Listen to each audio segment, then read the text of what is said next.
Hey Fantas and new friends, Adam here. You're listening to Kenan Kel with Adam and Aaron. Today's the big day. Kenan and Kel have finally been unleashed on US Netflix. To celebrate, we want to release a new episode, but the two of us are very busy moving this week and didn't get a chance. So in reference for season 1 and 2 of our favorite Nickelodeon sitcom, we went back to our season review episodes and extracted our top 5 episode lists for each season. So if you've got precious time like we do, you can listen to this compilation of our favorites from those seasons. So without further ado, let's get started with our top 5 season 1 episodes. Aaron, why don't you start us off? I would be happy to. So, number 5 for me in season 1 of Kenan and Kel, the 5th best episode in my opinion, was The Cold War. Wow. Yeah, I bet you didn't think that was going to make the list, did you? No.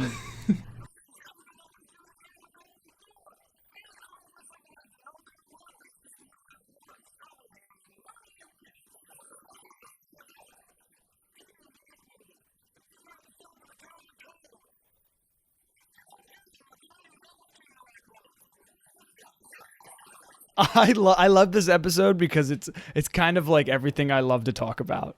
It's like medicine, but then it like weaves in a little bit of pharmaceuticals, but then it talks about like wellness and what to do when you're sick. And I thought it was so appropriate for the time we're in now. I was laughing this whole episode, and it was just the way that Kel recovered from his illness because of Kenan's cure. It was brilliant. So, it landed a spot for me on my top 5. Yeah, that's it's true because I think that it's a great episode of our show in general because I could have done this show with a couple other people, by the way, and it was a perfect Aaron episode too. It just wouldn't have had the same ring to it, you know, Kenan and Kel with Adam and somebody else. Yeah, no, it's a good pairing, and I'm very happy that you were there for that one. Yeah, and I'm glad I rewatched that episode because I was like, oh, this is the best. How about you? What was number 5? My number 5 is The Cold War 2. Whoa! Look at that. Yeah, we already sung his praises a lot, but it's a really great sick day episode because it's like, you know, the concept of curing the common cold. I don't see that a lot. You see, like, people plagued by it, but to truly, like, infect it, and, yeah, it's probably Kenan's best idea yet. Yeah, it actually has some potential. Like, people have created cures and treatments for similar diseases and conditions, and then sold them, and made a lot of money. So, like, he was onto something. I don't know about Nobel Prizes, but... Yeah, and the finale with the plane was just incredible. Yeah. That was just very, very funny. Him smacking the water out of Kel's hand, and yeah, it was really, really good. Awesome. So what's your number 4 then? Since we had the same number 5. Well, let's see if we match on this one. My number 4 is Twizzles Fizzles. Oh, okay.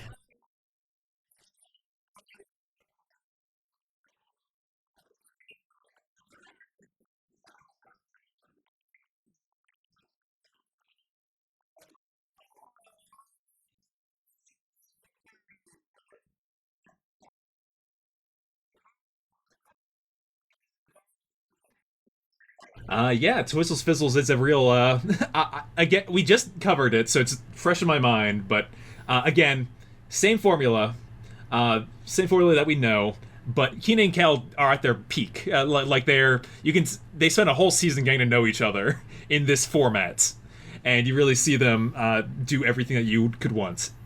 They've also established Roger as a threat so far this season. As a force to be reckoned with, an evil entity. So, you know just how much trouble Kenan's in the second Twizzles is unresponsive. So unresponsive. So polite of you. Yeah, I like that. I like that concept that you brought in. So Mr. Rockmore is like the antagonist. Like Kenan and Kel need some antagonist, and usually it's something that they do them. It's themselves, right? It's this whole show is man versus himself. It's just creating problems that, you know, if they were a little bit less ambitious and a little bit less power hungry, most of these problems won't happen. But I do like Twizzles Fizzles, especially because it's just Kenan and Kel hanging out, like at the house by themselves. Like everybody can relate to that.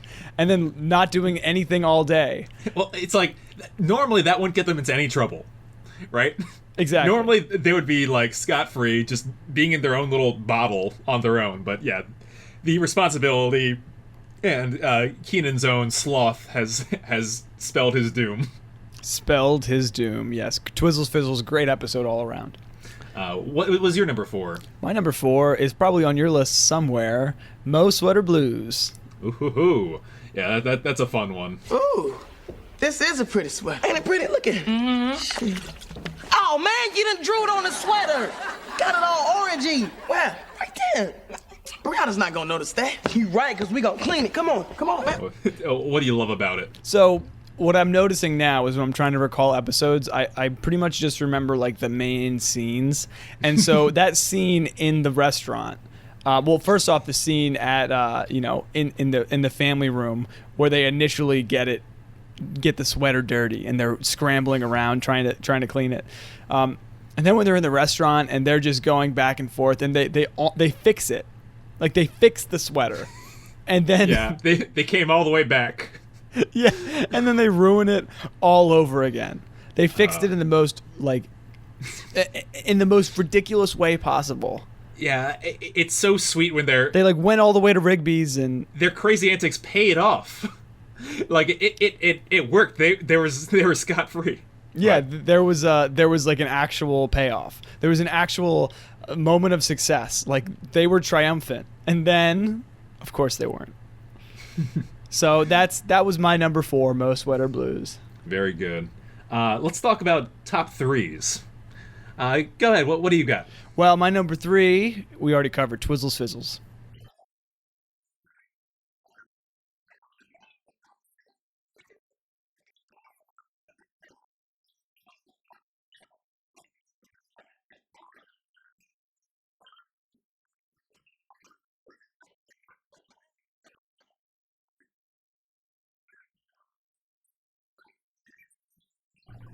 Oh, yeah, great. Yeah, I really like how professional the episode seems. It's like it's a really, really good plot. It's well executed. There's enough Kenan. There's enough Kel. There's enough Mr. and Mrs. Rockmore. There's not enough Chris, but there's a good amount of Chris. Everybody's kind of like shining, but then they don't try to like weave in everybody, so they don't have to put in Kyra because she doesn't fit in this scene in this episode. So yeah. Yeah, their best episodes I thought were very focused. Exactly. And with where the season began and where the season ended, I thought it was a very focused ending. Only one plot was happening. They were dialed in. Yeah, this was the plot, this was the problem, and they tried to solve it. Yeah. Mm-hmm. So that was my number 3. How about you? My number 3 was The Tainting of the Screw. Oh yeah. Yeah, this is a real. I have a screw prop right here. It fell out of my chair. Oh, how handy. How handy. Mr. Campbell, would you care to tell the court in your own words what happened on the morning of October the 6th? I did it! I did it! Kenan, I'm sorry, man. I did it! It was an accident. I didn't mean it. I dropped the screw in the tuna. I dropped the screw in the tuna. It was me. Oh, the humanity.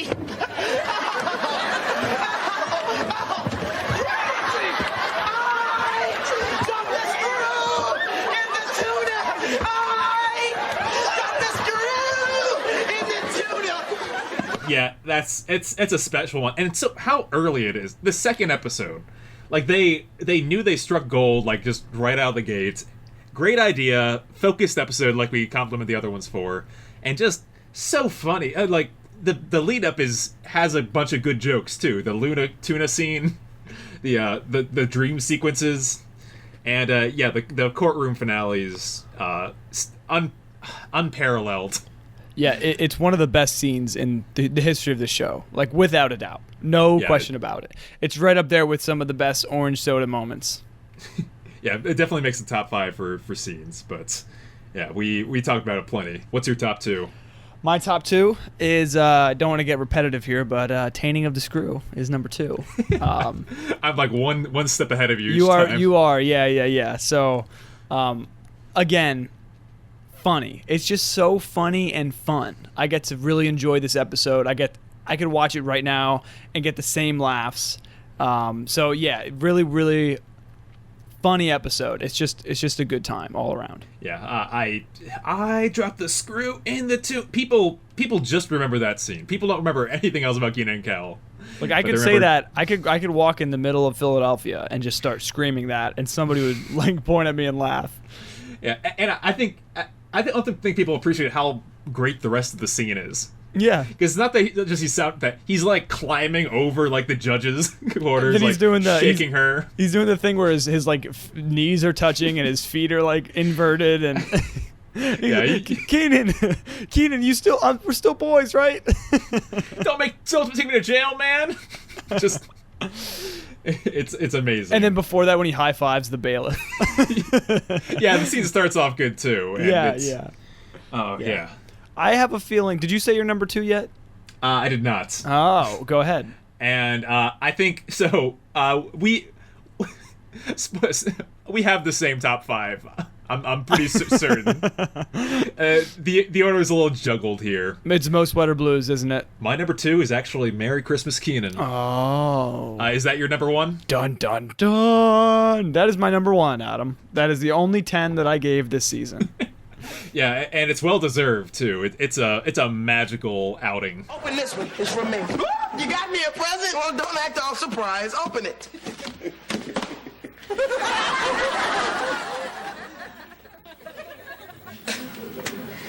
got me the tuba phone. Tuba phone? Yeah, she's not just a tuba. It's a phone. Again, I just edited that one, and it was a real. There was magic in the air for the whole time. It's true. And it disobeys all the normal laws of Kenan Kel, yet it still exceeds at what it wants to do. And that's what makes it so great. It's because it's able to push the boundaries, but we still know who Kenan and Kel are. Like, it's still in their universe. It's not too ridiculous.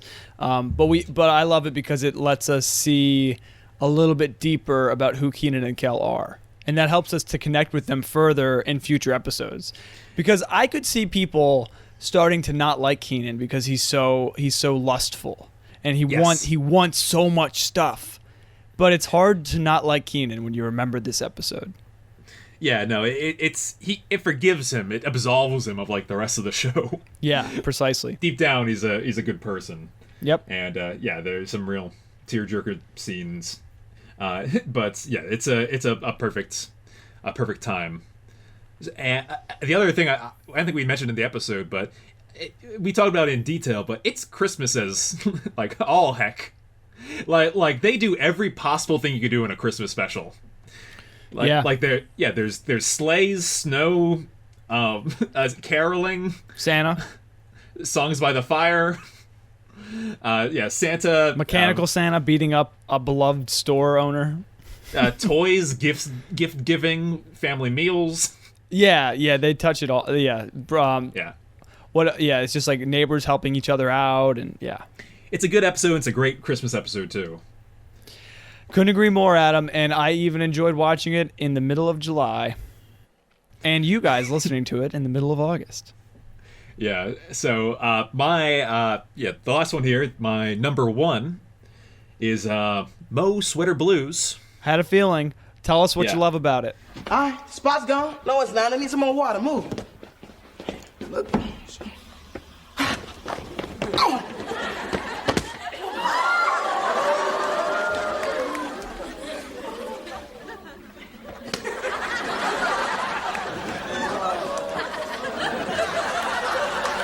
I give this episode 10 because I go back to this episode and I still like find new things to laugh at. Wow.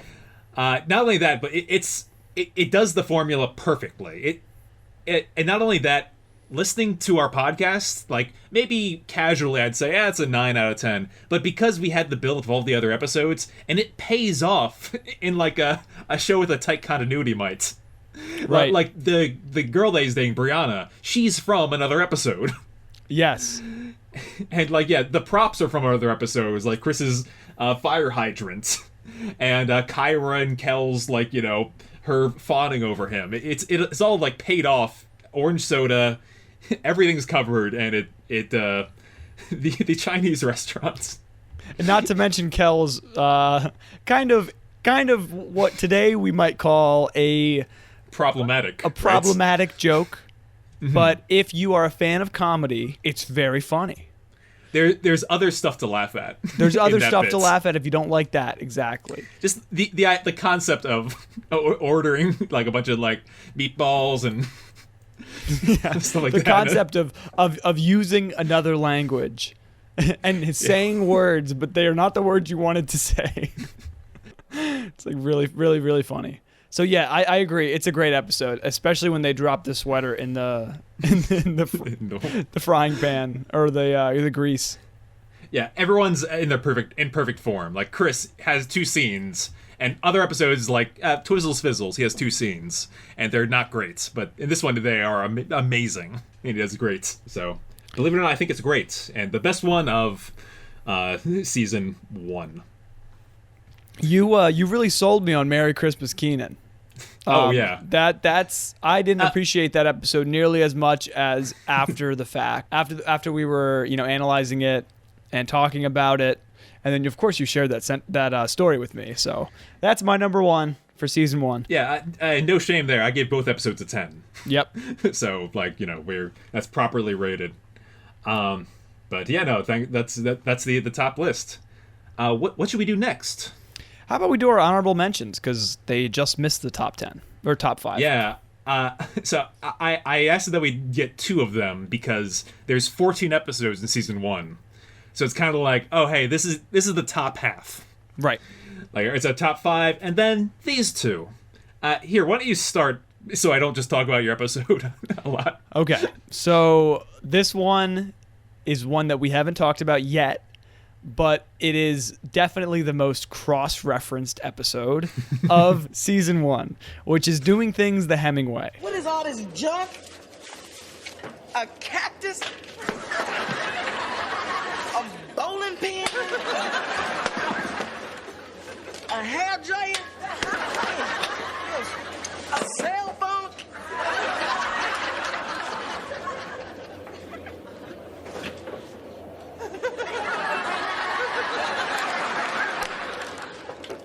What? What is that? A cell phone. Did you know that was in there the whole time? Yeah, it's my mom's. She said I can only use it in case of an emergency. Well, you wouldn't mind if we just used it anyway now, would you? We talk about this episode in just about, like, episode 4 through 12, like we mention it. It's really funny. Kel is in his prime form. Kenan is as ridiculous as possible. They climb the stairs of the Sears Tower for Kenan to hang the smallest, like the sign that would not be seen from the. So it's just all around really funny. And then there's the allusions to Hemingway and like the actual great literary author. So I think this episode deserves some praise. Absolutely. It is also on my number 6. It's the fact that we referenced it so many times just gave it so much extra weight. And it's also, I would say that they didn't have the formula perfect yet. Nope. But it's on its own right as its own piece of media. It's very funny. Yeah. Like if this was an episode of another show, I would like that episode. Yeah, no, it held its own weight. I hope we continue through season 2 to talk about, to just reference it. I think we will. I'm going to have to rewatch it so my references will be fresh. Actually, the next paper I write, I'm probably going to cite it. If you're not super familiar with it, you're going to be in trouble for the upcoming quiz. Oh, no. Oh boy. Okay. All right. Next honorable mention. I'm gonna have you go because I have a feeling. My number 7 is Dial O for Oops. Oops. Yep. Or Dial 0 for Oops, as it is on several sites. Including my brain. Both are acceptable.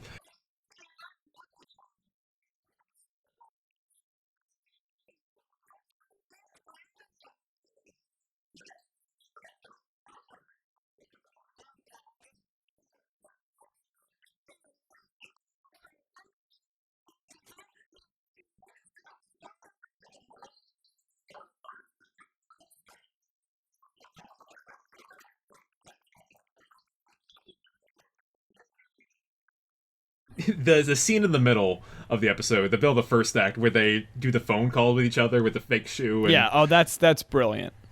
it's so good. So much that the rest of the episode can just coast around it. Yeah. It's a not too special of a situation, like sitcom-wise, but like that phone scene is definitely top 5 scenes of season 1 for me. And we have some good characters too, Mr. Dawson and Amy. Yeah, we talked about having Mr. Rockmore as a villain earlier, and creating a double Mr. Rockmore. Yes. Is very good. And He's very pliable. I also, in a way, I kind of a guilty pleasure. I like how rushed Amy and Kenan's romance is. Very rushed. Yeah, like I find it very funny that it in a short amount of time they exchange with each other and just fall in love. Yep. Kenan's like, oh, the opera, that must have been terrible.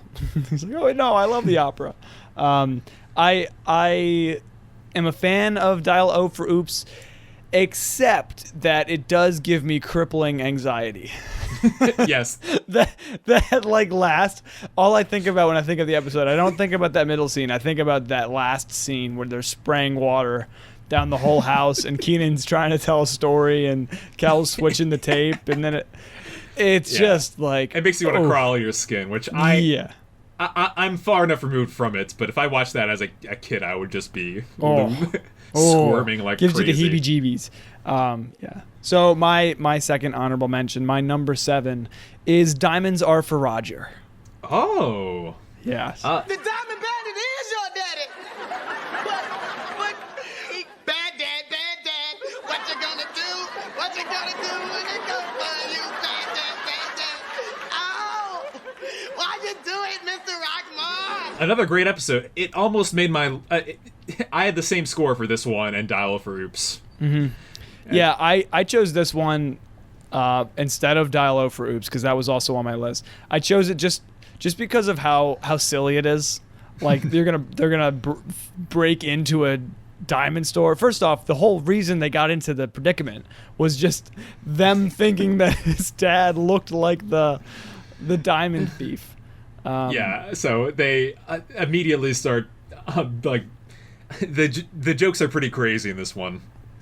Yeah. And you learn a bunch of crazy things about Kel. Like he only has one kidney because of Kenan. Yeah. I think that's an underlooked aspect. Is this that list episode? This is the second list episode. Okay, yeah. But it's really good. It's really it's fun. They break into the jewelry store, and then not a submarine. Yes. They get locked into the vault with. Oh. Yeah, it's just like, yeah, of course that would happen. Yeah, when they're down to it's a blank screen and all they have is a flashlight. That's the entire show. It's Kenan Kel with a flashlight, and they make great jokes out of it. Yep. I mean, that's the beauty and the talent of Kenan and Kel, really. It's like few props, but make the most of them. Yeah, I feel like this whole first season felt a little ramshackle in certain parts. Mm-hmm.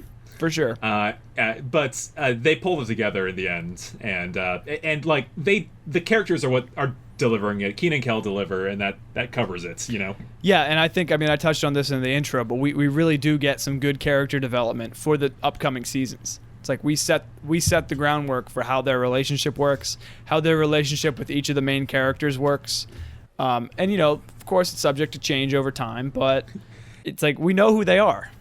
I'm really curious to see how the seasons are going to stack up next to each other, because in my mind, like season 3 is peak. It at least starts that way. But like looking ahead in terms of like episode numbers, Yeah. seasons 1, 2, and 3 are very. I'm sorry, 1, 2, and 4 are very short. They're all like 13, 14 episodes, and that season 3 is extra. It's like 22. Mm-hmm.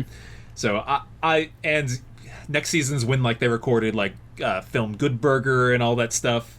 So it's like I'm wondering when is peak Kenan Kel, and I think season 1's a good. It might be it. That's how good season 1 is. Yeah. Yeah. And I mean, I think I was looking ahead too, and yeah, like we see our dream team of directors again, not as often as I think I would like, but we still see them again, and they have a good formula, and the formula works.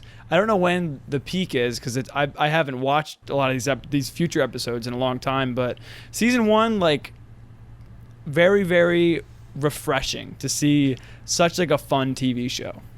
Yeah, absolutely. However, the dream team's not always there, and sometimes you get a couple stinkers. And yeah, we talked about it way too much during the show, but yeah, sometimes they brought on a writer for only like a single episode. They don't have any examples to go off of, so they don't know what the show is yet. And that led to some lower tier episodes. I don't want to go like super negative and talk about a lot of them, like make it bottom 5, but we highlighted like a one worst one for each of us, right? Yes, and so just so everybody knows, Adam and I record these episodes at night, and sometimes I'm more of a morning person. So sometimes I'm really fresh in the morning, and then as I go on in the day, maybe some things don't go well. I'm not feeling that. So sometimes I record episodes and I'm not feeling my best. Right now I feel pretty good. But other times I record episodes and the episode is so bad it makes me viscerally angry. I'm mad that I have to talk about it for so long. And the worst example of this, the worst case of this for me, the worst episode of the season was In the Line of Kenan.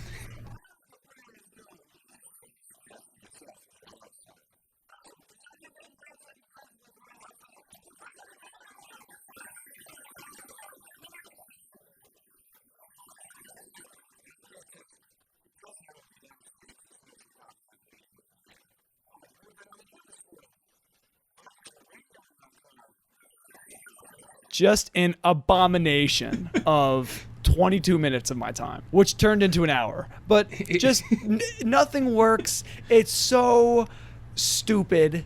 It's not even funny. It's just dumb. It doesn't match a lot of the rest of the show.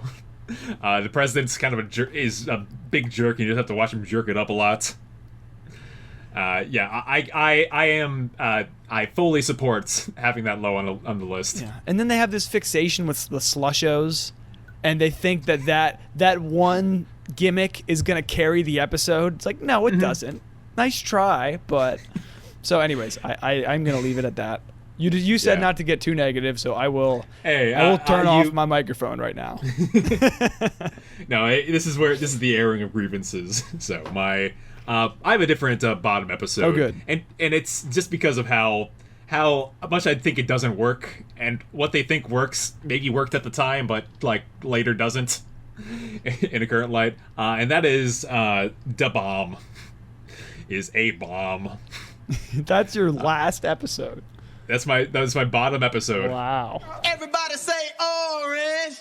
Orange. Say orange. Orange. Say soda. Soda. I say soda. Soda. Not scream. Oh yeah. It's Kenan Kel make a nightclub, and that's the whole episode. And it's there's not a strong through line. There's not a major problem. It's just they want to do this thing. They do it. It's kind of a little annoying. The power eventually shuts down, and Kel does a musical number.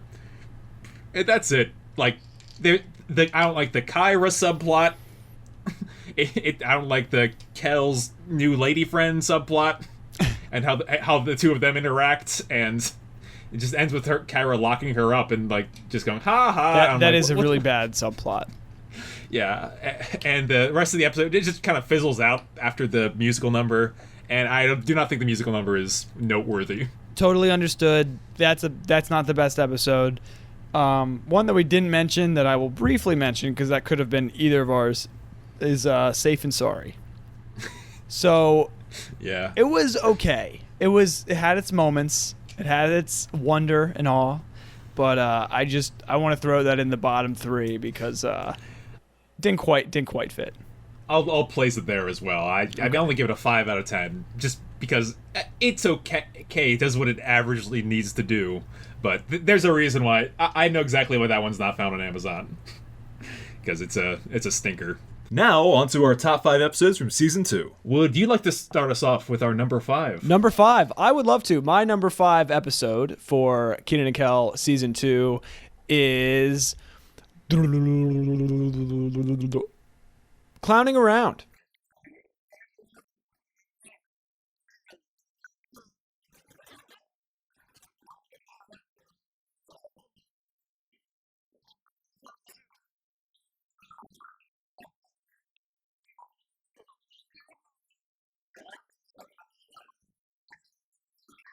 Ooh, that's a clown-tastic episode. Clown-tastic. Yes. We had a lot to say about that episode, like during the actual show. Yeah. Yeah, we were deciphering and unpacking what that episode meant as we were talking. And it's for that reason and like our deep reflection on it that it made the list. It was also a great episode. I gave it a score of 8.5, which was pretty high for early in the season. And I was happy with that score. I thought that episode really did stand the test of time. And it was funny and energetic and just all around good Kenan and Kel. Great twist halfway through. And yeah, I liked that Kyra got the spotlight for a lot of the episode. Yep, me too. I feel like she wasn't in a whole lot of the second half. Did you get that? No, she had some cameos. Yeah. But not a big role. Yeah, but I would put Clowning Around at my number 5 for this season. Oh, great. My number 5 is a big change-up. Bye Bye Kenan, Part 2.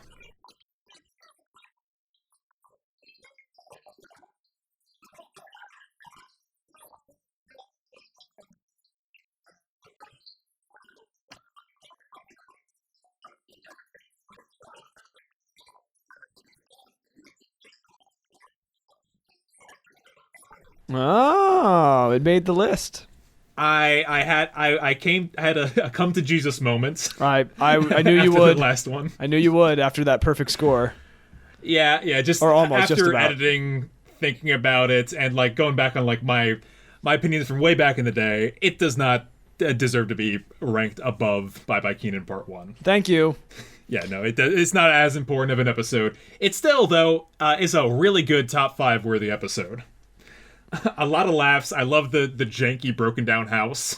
A lot happens. Yeah, it's a good house, good environment for a lot of good Kenan and Kel fun. The officiate bit might like be my favorite Kenan and Kel moment of the season. Can you refresh our memories?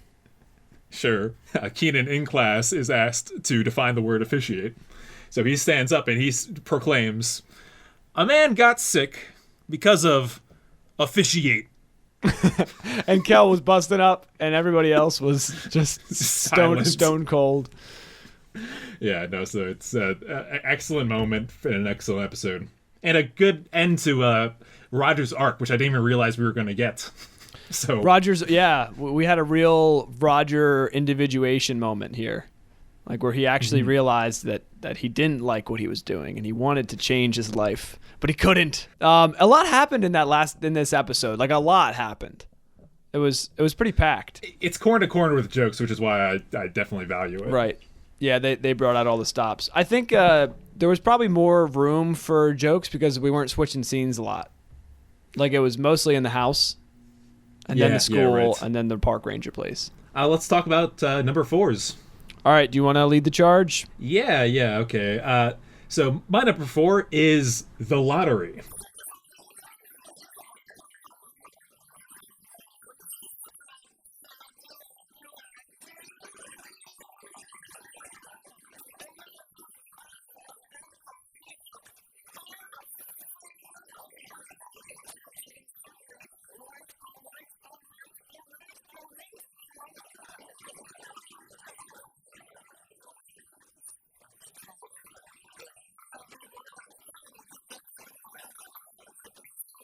Oh. The lottery, in my book, is another jam-packed episode where the energy is absolutely manic. Like, I remember the scene of them all on the couch and just everyone is going insane at like 120%. I love the scene at the lottery corner when they're like dancing and having fun with each other. They destroy Rigby's real fast, and like the episode still has a ways to go with Mrs. Quagmire. So yeah, that kind of mania isn't seen that often, and I think it's real good Kenan and Kel getting into all kinds of mischief. Fair enough. I did remember that scene when everybody's on the TV, and it's lasting for like 2 minutes. Everybody's watching the TV. Yeah, it is a good moment. It is good Kenan and Kel. It's also got the heart's there, which is always a wonderful ingredient. The Kel splitting his winnings with Kenan. Yeah, I forget what it was about that episode that just didn't really do it for me. I feel like I wasn't laughing too much. The Mrs. Quagmire climax is a little... Yeah, it's pretty insane. I hated that. I really did. That was just terrible. Yeah. You have to really suspend your disbelief. I mean, that's like, how many episodes this season did they end with somebody flying out the window? I mean, that was 2. Oh, man, I should have put that in the trivia. two episodes. It was the lottery and get the Kel out of here. Nothing says Kenan and Kel like defenstration. I don't know what that means. It's a word for the act of getting thrown out a window. Okay, why is there a word for that? I don't know it, but I know it. Why is there a word that nobody knows, and why would you say it if nobody knows it and then have to explain it? I thought you replied like Kenan and Kel would. Defenstration. All right. So enough about the lottery. What's your number 4? Number 4 is the other episode where they ends with defenstration. Get the Kel out of here. Where Roger has had enough of Kel Kimball.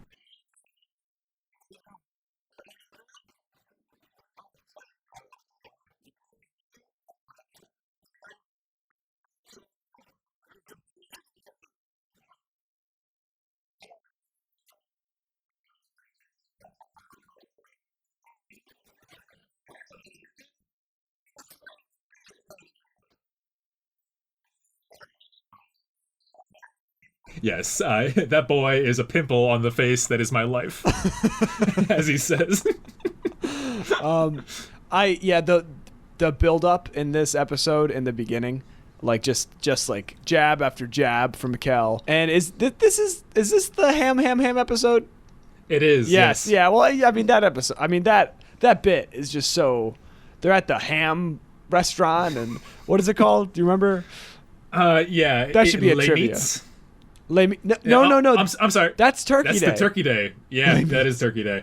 It is the Pork Shack. Okay, yeah, the Pork Shack. Yeah, get your restaurants right. Everybody's welcome to Pork Shack. Yeah, Cheryl. She's it's like, hey, can I sit with you? Everybody's welcome in the Pork Shack. Yeah, that episode had so many, and then just like I think that line sticks with me because it's like one of the funny things Cheryl said on the show. No, Cheryl's funny. She's not okay. Her character is more like loving and compassionate than funny. Yes, she's like the straight man of the show, and she doesn't have as many opportunities for jokes. So when she has a good one like that, it's awesome, and I love it. And it's not a joke. It's just like it's like the catchphrase. Yeah. Yeah. The other thing I liked about this episode was the suspenseful scene at the end, where they're hiding in the parents' bedroom. Like, it just feels so real. Yeah, you can really, like, that's one where your hair's sticking on the back of your neck. Yeah, and it was gold, and like Kel's under the bed, then Kel's in the covers with his shoes on. It just makes you cringe. We had a real good conversation too about forgiveness and the rules that it follows, and like when's a bad time to ask for forgiveness and stuff like that. So I thought it was very insightful too. Yeah, that's what my list, my top 5 list has consisted of so far. It's those deep, meaningful episodes. Well, let's see if they continue. What's your top 3? My number 3 is also a deep, meaningful episode, this time about love and romance and passion. The Crush.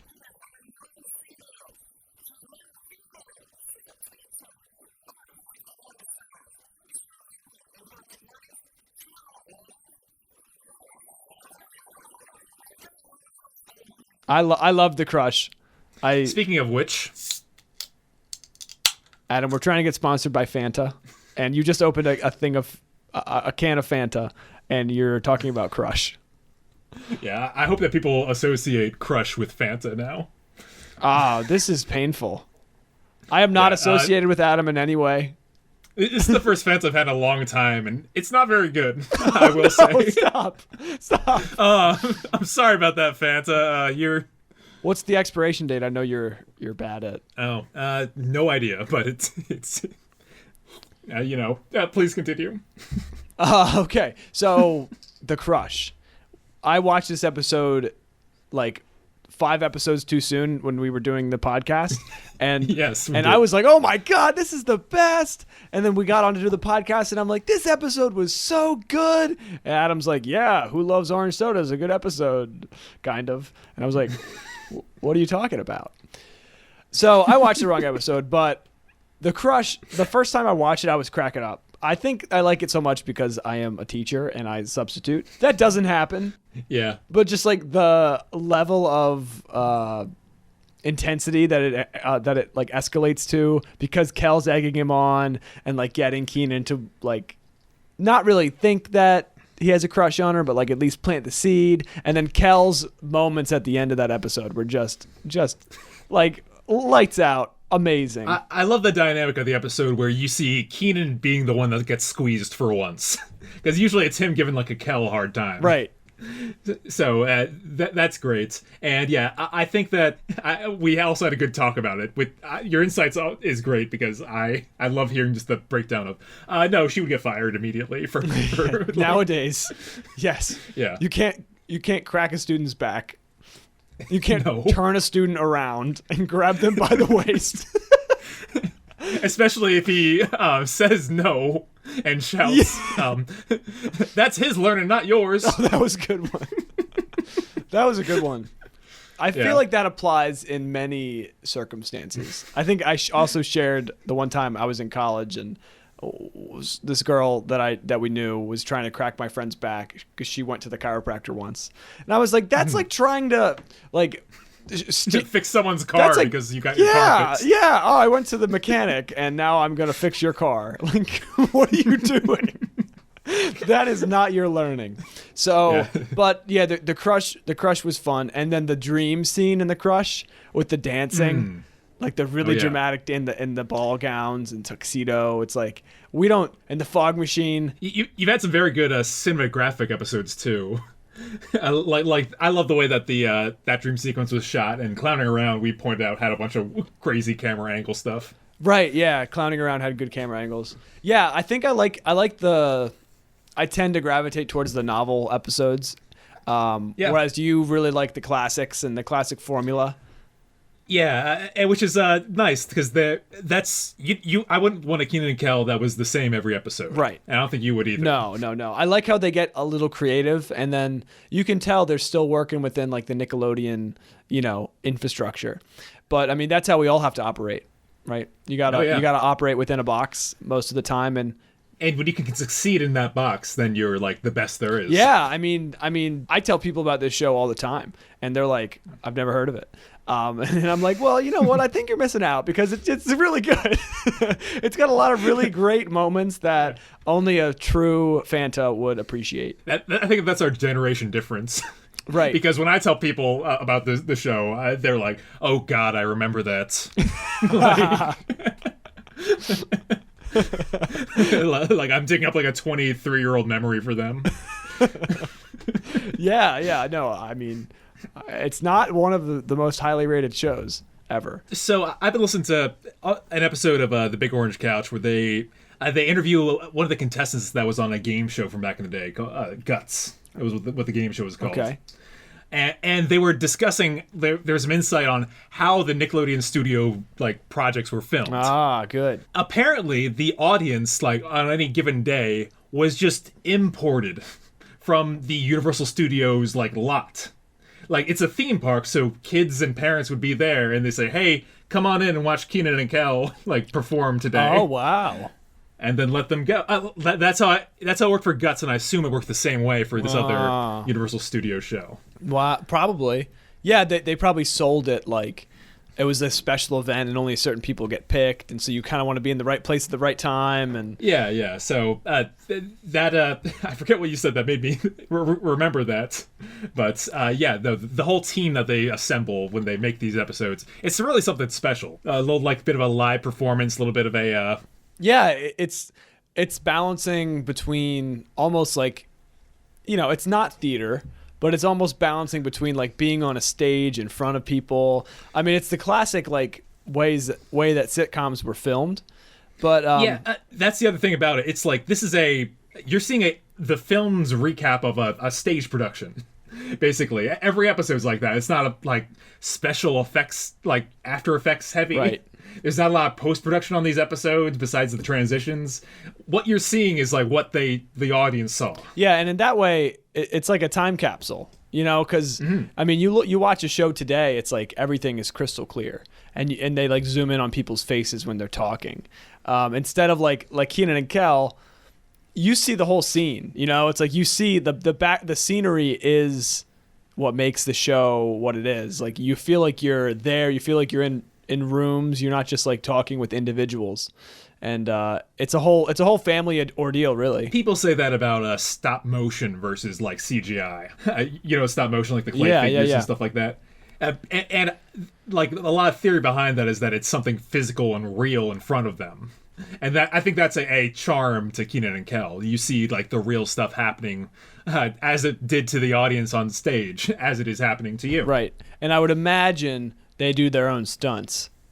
Not like there aren't too many stunts, but yeah. But right. no, it's really it's a time capsule. Like I said, it brings you back to a moment in time when this is how TV shows were made. But then there's like the layer on top of it where like we're aware that we're in a TV show. Like they introduce it and have an outro, and so it's really something special when they do that kind of meta window. Yeah, it's neat. It's neat. I think that's the thing that people remember too. It's like the red curtain and pulling back and all the energy.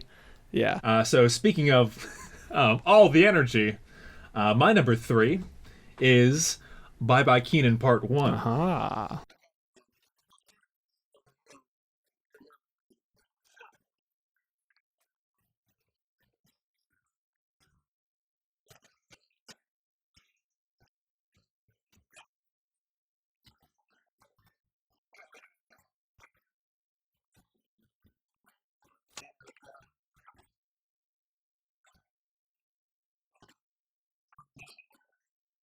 So yeah, it made the top 5 as it should.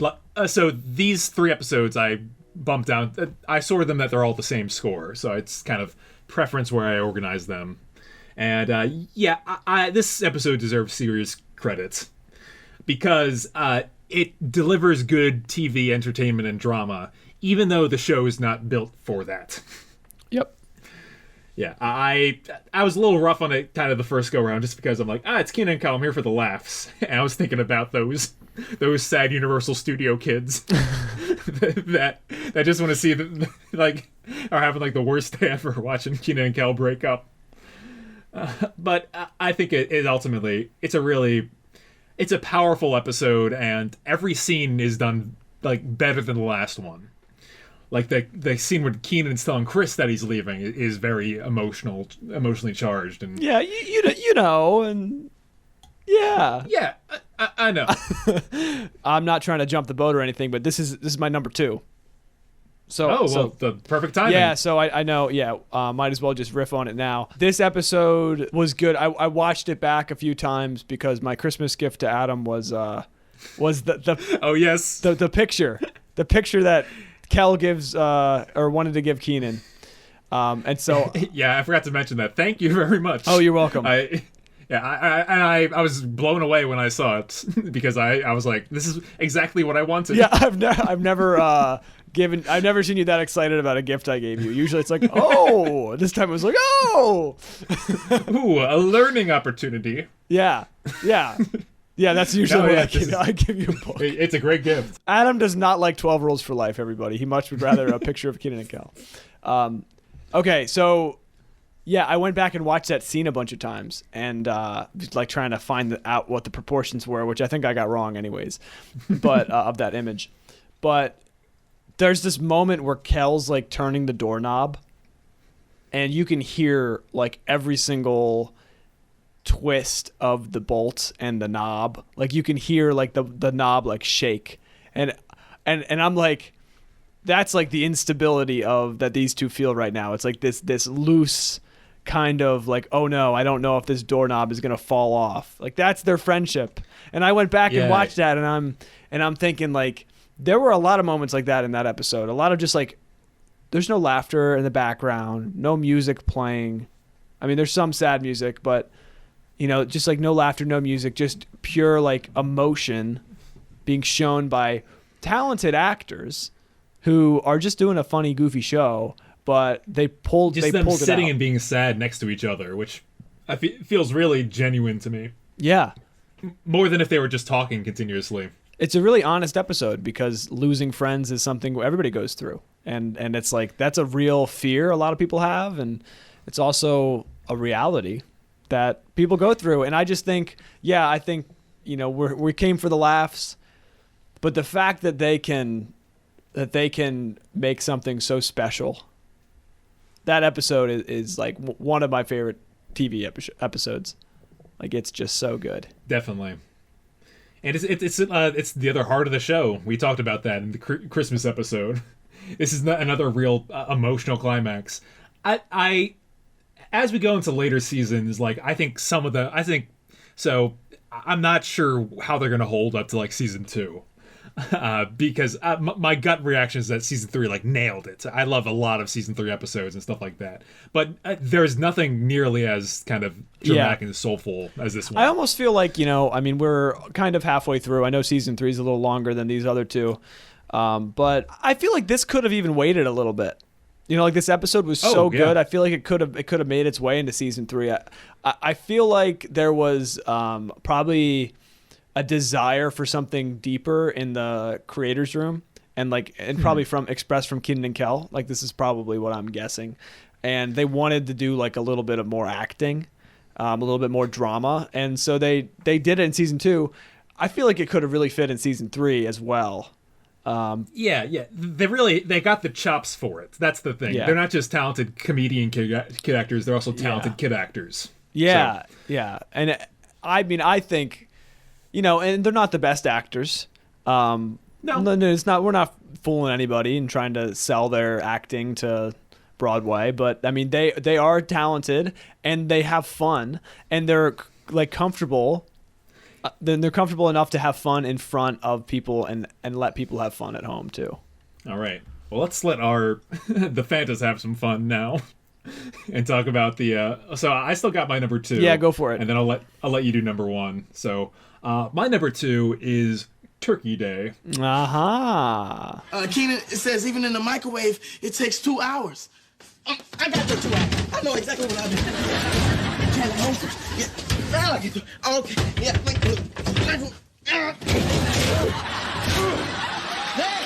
That ought to speed things up. Yeah, Turkey Day is an episode I love to show people. And I've probably seen it more than any other episode just because of how much, again, real good laughs and energy. And like, though we were just saying this about how they act in different ways.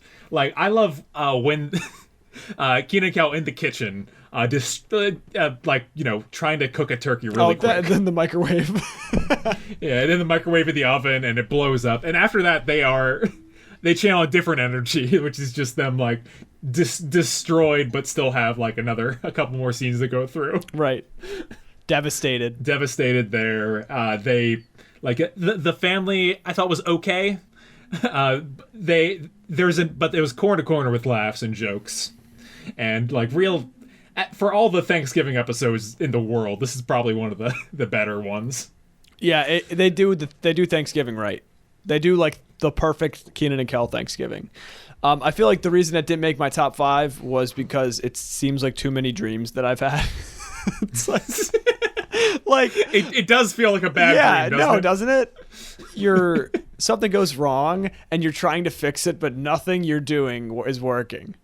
and then you finally like get there, and then it just goes wrong, right? It's like I feel like I've had that dream, not for Turkey, but yeah. Also, worth mentioning, written by Alex Reed, of Malcolm in the Middle Emmy Award-winning bowling episode fame. So it's got a good pedigree, and I think really beginning to end is a solid one. But it's not number one. What is your number one episode this season? I have a feeling it's the same exact as your number one episode this season, Adam. It is a lovely little episode we like to call Ditch Day Afternoon.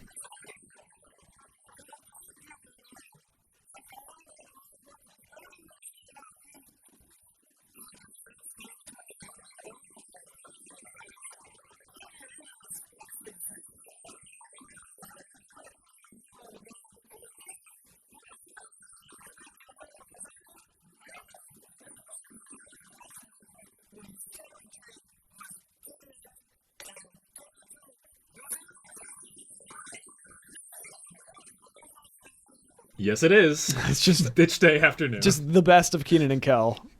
The absolute best episode. It's so good.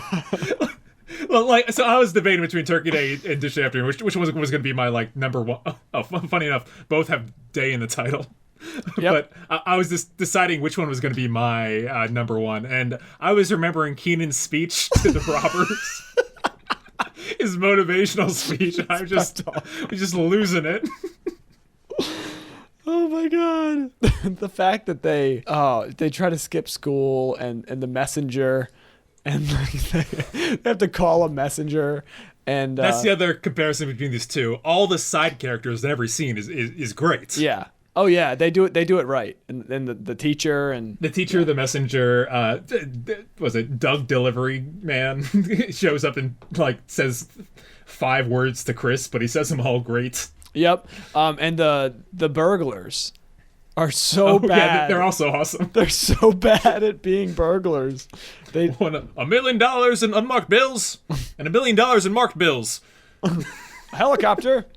And orange soda. Yeah, it's also, the beginning is so tight too. Right. Like before that, like way before that commercial break, like so much is established. And it's all like threefold assault on Keenan's bad day. Right. And what was the reason that he skipped school again? He had to do a Spanish presentation because he was acting up in class. Right. Yes. Oh man. Sing a Spanish song. Oh yes. Yeah, and even in that one little moment of Kel, like, just loving the song that he picked and just dancing to it, like it's just awesome energy, awesome episode. Yeah. It's definitely one. I think it'll be in the top 5 of the whole show. At the end. It's how is it ranked on IMDb? IMDb has it pretty semi high at a 13 out of 62. No, it is an episode that deserves all the praise. If you're gonna go back and watch one this season, I mean, there's a few to watch, but that's one of them. This season had, I know, like we still have other things to do, but man, this season had a lot of really solid episodes. Yeah, some real home runs. Yep.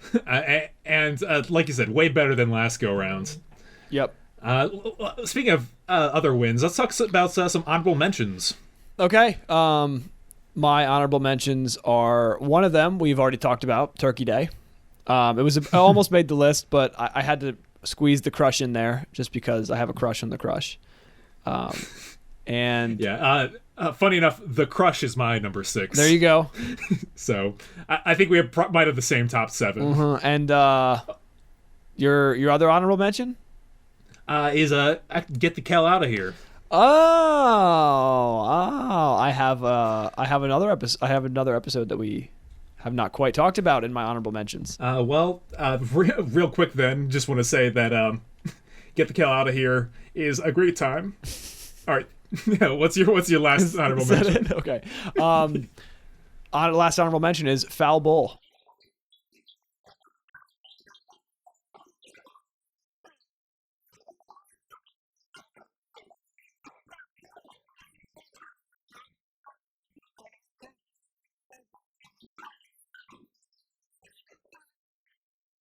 Ooh, Yeah, that nearly made my list. Yeah.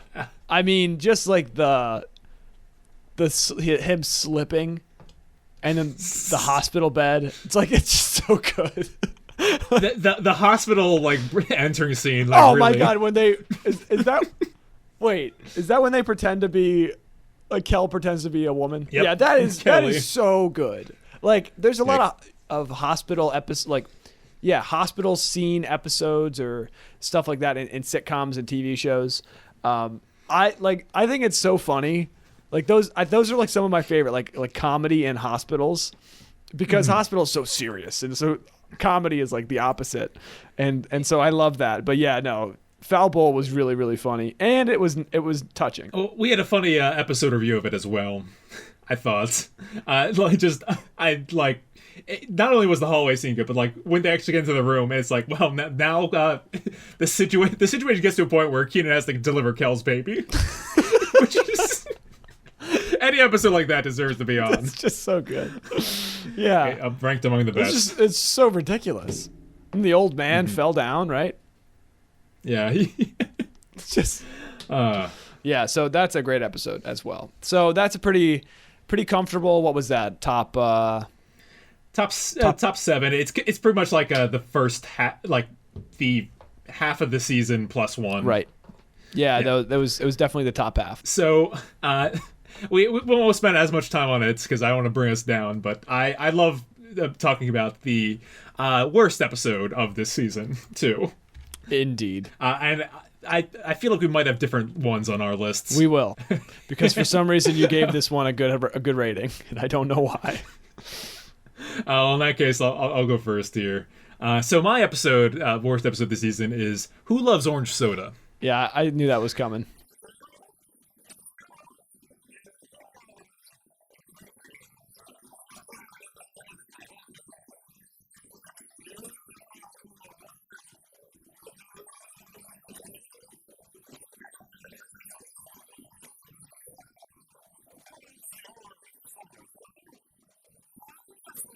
This episode has fallen so far in my eyes. When I was younger, it used to be like one of my. I would show this episode to people. That's how like strongly I believed in this one. Now you feel like you've been duped. I feel kind of ashamed that I did that. I feel like it doesn't. It's got some real bad vibes for it, and I think it's got a bad message for people nowadays. Yeah. Regarding addiction. Oh yeah. Therapy. It's a very bad message. It's like, oh, there's something wrong Yeah. with you, and you should get it. You should be brainwashed into not believing that anymore. Yeah. Hey, kids, have a problem? Go see this man that'll fix it in one afternoon. Yep. That's not how it works. No. So I think a lot of losers in it, and The dog bit was stupid. It was just bad. It doesn't land. So I adjusted the score slightly, but that's a one that I don't see myself going back to anytime soon. Yeah. We even talk about the orange monster. Yeah, it wasn't. I was between that one and the one that I chose. And the one that I chose, the worst episode of the season, is A Star Is Peeved.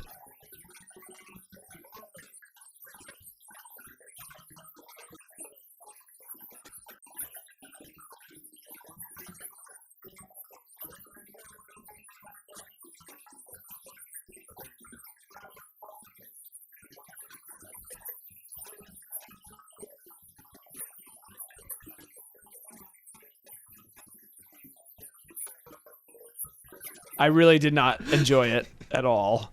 I thought it was just dumb, and I honestly can't even remember like the plot that much. I just remember the stupid guy who was supposed to be famous. Yeah, it's a real oddball episode. Yeah, I did not care for it. And they did the best part is Kenan's movie sequence in the middle of it, I'd say.